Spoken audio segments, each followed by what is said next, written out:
ဒီကောင်မလေးကသူ့ရဲ့ခင်ပွန်းနဲ့ပထမဆုံးအချိန်ဆုံတွေ့ရတာကခင်ပွန်းဖြစ်သူရဲ့နာရီအခမ်းအနားမှာပါသူကမြေကြီးပေါ်မှာဒူးထောက်ပြီးခင်ပွန်းအတွက်ဆူတောင်းပေးနေတော့ရုတ်တရက်ဗိုက်စာလာတာကြောင့်ခင်ပွန်းကိုတင်ထားတဲ့ပန်းသီးကိုခိုးစားဖို့ကြံလိုက်ပါတယ်အဲ့ဒီအချိန်မှာပဲလက်ကြီးတစ်ဖက်ကသူ့ကိုဆက်ခနဲလှမ်းဖမ်းလိုက်တာကြောင့်သူလန့်ဖြတ်ပြီးအော်ဟစ်လိုက်ပါတော့တယ်သူ့ခင်ပွန်းကပန်းသီးတစ်လုံးစားတာကိုတားဖို့အတွက်တရေဖြစ်နဲ့ပြန်လာရလောက်အောင်အထိကစိန်းနီးလိုက်တာလို့သူကစိတ်ထဲကနေပြီးတော့ဒါပေမဲ့အဲ့ဒီလူကကောင်မလေးရဲ့ပါဇက်ကိုအမြန်ပိတ်လိုက်ပြီးအရန်စူညံတာပဲလို့ပြောလိုက်ပါတယ်။ပြီးတော့ကောင်မလေးကိုဆွဲထုတ်ပြီး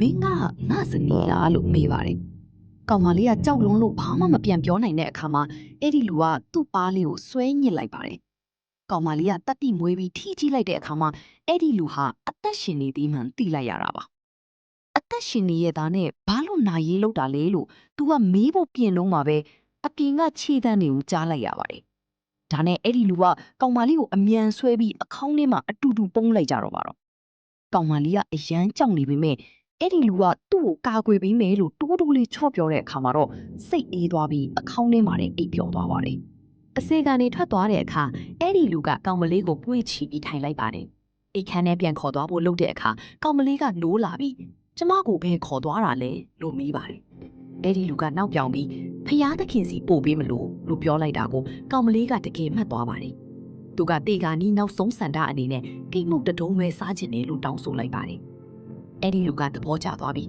သူ့လက်ထောက်ကိုကိတ်မုတ်နှစ်တုံးယူလာခိုင်းလိုက်ပါတယ်။ကိတ်မုတ်စားရတဲ့အခါမှာကောင်မလေးက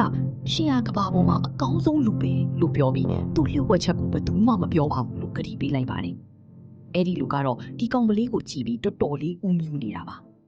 အရေးကြီးကိစ္စရှိလို့ထွက်သွားရတော့မယ်အဲ့ဒီလူဟာကောင်မလေးကိုစိတ်မချတာနဲ့သူ့ရဲ့အာဏာကိုကိုစားပြုတဲ့လက်စွပ်ကြီးကိုကောင်မလေးရဲ့လက်မှာစွပ်ပြီးခဲ့ပါတယ်။ကောင်မလေးကတော့တိတ်မှုတ်စားတာနဲ့အာယုံရောက်နေတာပါ။အဲ့ဒီနောက်မှာကောင်မလေးရဲ့မိသားစုဝင်တွေရောက်လာပြီးသူ့အဖေကကောင်မလေးခမ်းမထဲမှာမရှိတော့တီးပြီးဒေါသတကြီးနဲ့ပရိုက်လိုက်ပါတယ်။ခွင့်ပြုချက်မရှိဘဲထွက်သွားလို့ဆိုပြီးစုပူနေတော့မှာပဲသူ့အမဖြစ်သူကကောင်မလေးရဲ့ဆွဲကြိုးတွေ့ပြီးလူတွေကိုကြိုးစားပါတယ်။အရေးကြီးကိစ္စရှိလို့ထွက်သွားရတော့မယ်အဲ့ဒီလူဟာကောင်မလေးကိုစိတ်မချတာနဲ့သူ့ရဲ့အာဏာကိုကိုစားပြုတဲ့လက်စွပ်ကြီးကိုကောင်မလေးရဲ့လက်မှာစွပ်ပြီးခဲ့ပါတယ်။ကောင်မလေးကတော့တိတ်မှုတ်စားတာနဲ့အာယုံရောက်နေတာပါ။အဲ့ဒီနောက်မှာကောင်မလေးရဲ့မိသားစုဝင်တွေရောက်လာပြီးသူ့အဖေကကောင်မလေးခမ်းမထဲမှာမရှိတော့ဘူးတီးပြီးဒေါသတကြီးနဲ့ပရိုက်လိုက်ပါတယ်။ခွင့်ပြုချက်မရှိဘဲထွက်သွားလို့ဆိုပြီးစုပူနေတော့မှာပဲသူ့အမဖြစ်သူကကောင်မလေးရဲ့ဆွဲကြိုးကိုတွေ့ပြီးလူတွေကိုကြိုးစားပါတယ်။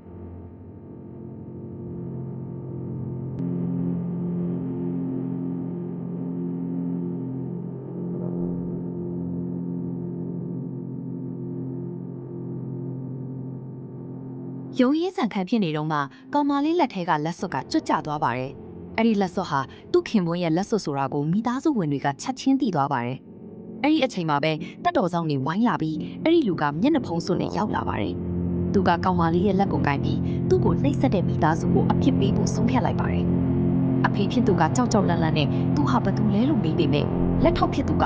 မင်းတို့တီးဖို့မထိုက်တတ်ဘူးလို့ပြန်ပြောလိုက်ပါတယ်။အမဖြစ်သူကတော့အဲ့ဒီလက်စွပ်ကိုကောက်ယူပြီးကောင်မလေးကခိုးယူထားတာပါလို့ဆွဆွဲပြီးအပြစ်ပေးခံရအောင်လုပ်ပါတယ်။ဒါပေမဲ့အဲ့ဒီလူကလက်စွပ်ကိုကောင်မလေးရဲ့လက်မှာမျက်မျက်နှုံးနှုံးနဲ့ပြန်ဆွတ်ပေးလိုက်တဲ့အခါမှာတော့အမဖြစ်သူရောမိသားစုဝင်တွေပါစွန့်အပ်သွားပါတော့တယ်